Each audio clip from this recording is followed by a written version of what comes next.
नमस्ते एंड राधे राधे। मैं प्रीति हूँ और मैं बताती हूँ लॉ ऑफ अट्रैक्शन के बारे में, करती हूँ मैं चक्रा हीलिंग। और मेरे चक्रा की बैच भी आ रही है जो 8 जुलाई 8 जुलाई से स्टार्ट है टिल 18 जुलाई। ये 11 दिन की वर्कशॉप रहती है, लाइव क्लासेस रहती है, रिकॉर्डिंग आपको अवेलेबल मिलता है बट सिर्फ मेडिटेशन का। सो जो भी इंटरेस्टेड है डिस्क्रिप्शन में डिटेल्स है, आप वहाँ से मुझे कॉन्टेक्ट कर सकते हैं। आगे बढ़ते हैं। कल मैंने एक वीडियो डाला था कि 555 टेक्निक को लेके कि how I manifest my transfer, how I manifested बहुत सारे पैसे अलग अलग टाइम पे। देख, मेरा फर्स्ट मैनिफेस्टेशन था वो 20,000 का था, देन आई मैनिफेस्टेड 60,000। ऐसे छोटे मोटे अमाउंट मैंने बहुत मैनिफेस्ट किया, नॉट छोटे मोटे अमाउंट, तब के लिए मेरे पास बहुत बड़े अमाउंट थे और अभी भी है। पैसा छोटा है बड़ा, एनर्जी है, ठीक है। सो आज मैं आपको बताऊंगी कि ये स्क्रिप्टिंग कैसे कर रही थी मैंने अपने ट्रांसफ़र को लेके। सिर्फ ट्रांसफ़र नहीं, ट्रांसफ़र जस्ट लाइक कि ठीक है, मैं यहाँ आगे आने के बाद क्या मुझे क्यों ट्रांसफ़र चाहिए था। फर्स्ट मुझे क्लैरिटी चाहिए कि मुझे जो चीज़ चाहिए वो मुझे क्यों चाहिए, मुझे इसकी ज़रूरत क्यों है, ठीक है। दूसरा, मुझे उतना सरेंडर रहना चाहिए। और तीसरी चीज़, मेरे को फेथ रहना चाहिए और मुझे डाउट नहीं होना चाहिए, ठीक है। तो मैं फेथ के साथ मैं लेट गो करूँगी, मैं उसके लिए ग्रेटफुल रहूँगी कि हाँ, ईश्वर ने मुझे दिया है, मैं ये जीवन जी रही हूँ, उस इमोशन को महसूस करूँगी। सो फटाफट आगे बढ़ते हैं बिना टाइम पास किए। ये जो मैंने लेटर लिखा था, मैंने लिखा था 22 फरवरी को, और मेरा जो ट्रांसफ़र हुआ था जब मैं यहाँ पे आई थी पुणे में, वो मैं आई थी करेक्ट डेट जो मुझे याद है कि मैं 25 मार्च को यहाँ आई थी, ठीक है। तो ये मैंने 22 को लिखा था और आई थिंक करेक्ट 1 महीने बाद मेरा ट्रांसफ़र लेटर मुझे मिल गया था। मीन्स मैं यहाँ आ गई थी, तो आई थिंक ये 22 को लिखा था, तो मुझे शायद 25 या 26 को मेरा इंटरव्यू रहा होगा फरवरी में। तो मुझे पता नहीं था इस चीज़ के बारे में, ठीक है। एक दिन में ही सब कुछ हुआ था मेरा। मैंने इसको लेट गो ऐसे किया था कि मैं ट्रांसफ़र लेटर के बारे में बहुत लिखती थी चीज़ें, लेकिन इसको लिखने के बाद आई थिंक इसके बीच में ही मुझे ना बहुत डेंगू हो गया था।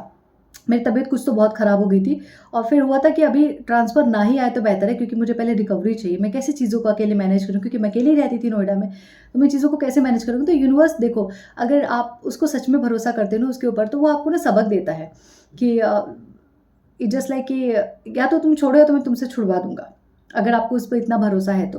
तो मैंने ये ट्रांसफ़र से ना डिटैच ही नहीं हो पा रही थी, मतलब मुझे इतना अटैचमेंट हो गया था, कब आएगा कब आएगा, डेस्परेशन को बढ़ा रहा था। तो भगवान ने बोला कि ऐसे नहीं सुधरेगी, काम को इसको थोड़ी बीमारी दे दो 2-4 दिन के लिए।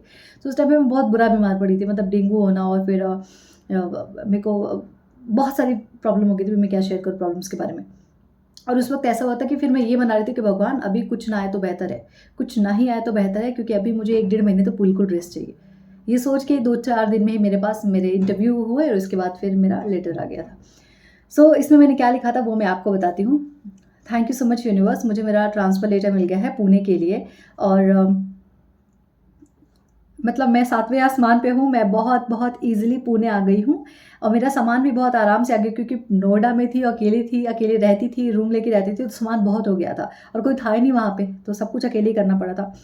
सो मेरा सामान भी आ गया है और लोगों ने, मतलब वहाँ पे जो लोग मेरे साथ रहते थे अलग मतलब मेरे आमने-सामने जो रूमों में, तो उन लोगों ने मेरी बहुत मदद करी है, मेरे सामान को स्टेशन तक पहुँचाया है।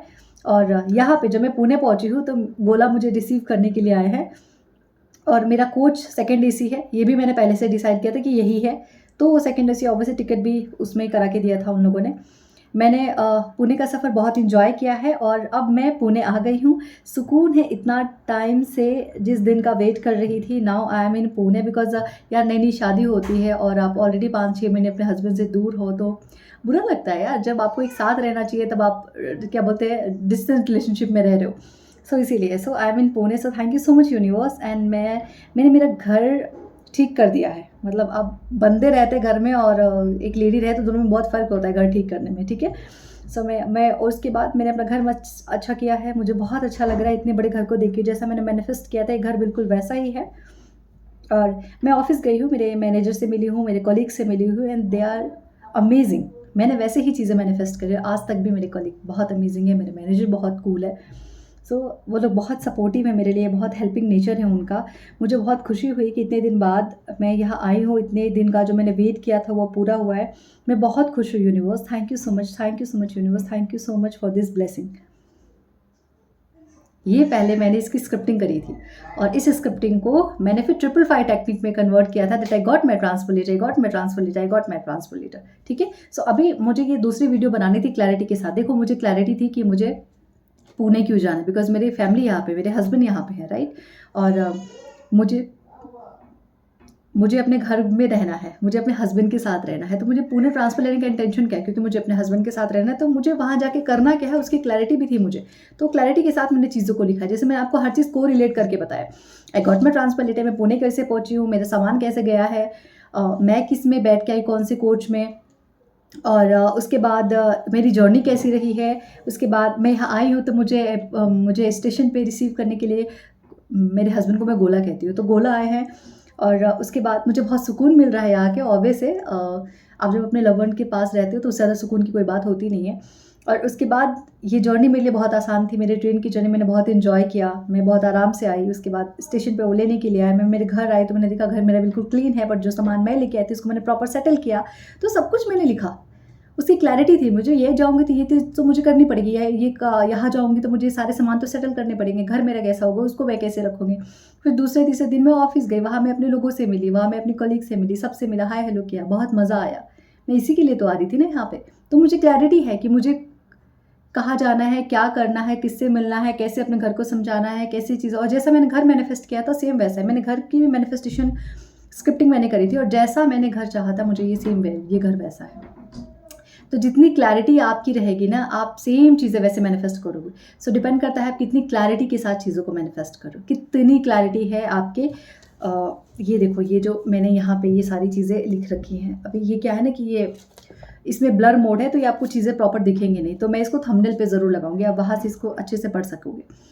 ठीक है, thank you so much everyone, and Radhe Radhe, and join my chakra healing workshop जो स्टार्ट हो रहा है 8 जुलाई से। बहुत लोग पूछ रहे हैं कि मैडम वापस से मैनिफेस्टेशन क्लास कब आएगी, तो आई थिंक मैनिफेस्टेशन क्लास 2 जुलाई से स्टार्ट होगा, क्योंकि मैं दोनों साथ में बैचेज नहीं ले सकती हूँ, या तो चक्रा या तो मेरा law of attraction classes, manifestation classes, क्योंकि बहुत सारे लोग रहते हैं, बहुत सारे एनर्जीज को शेयर करते हैं, तो इसीलिए एक बार में सिर्फ एक क्लास रहती है। तो फिलहाल जो क्लासेस चल रही है वो चल रही है, मतलब चल रही है अभी कंटिन्यू है। मैनिफेस्टेशन की जो आ रही क्लास वो है चक्रा हीलिंग की, जो 8 जुलाई से स्टार्ट है। सो जो इंटरेस्टेड है चक्रा के बारे में समझने में, खुद को हील करने में, खुद की लाइफ को बेटर बनाने में, वो आप मेरी क्लासेस को ज्वाइन कर सकते हैं। Thank you so much everyone, and Radhe Radhe.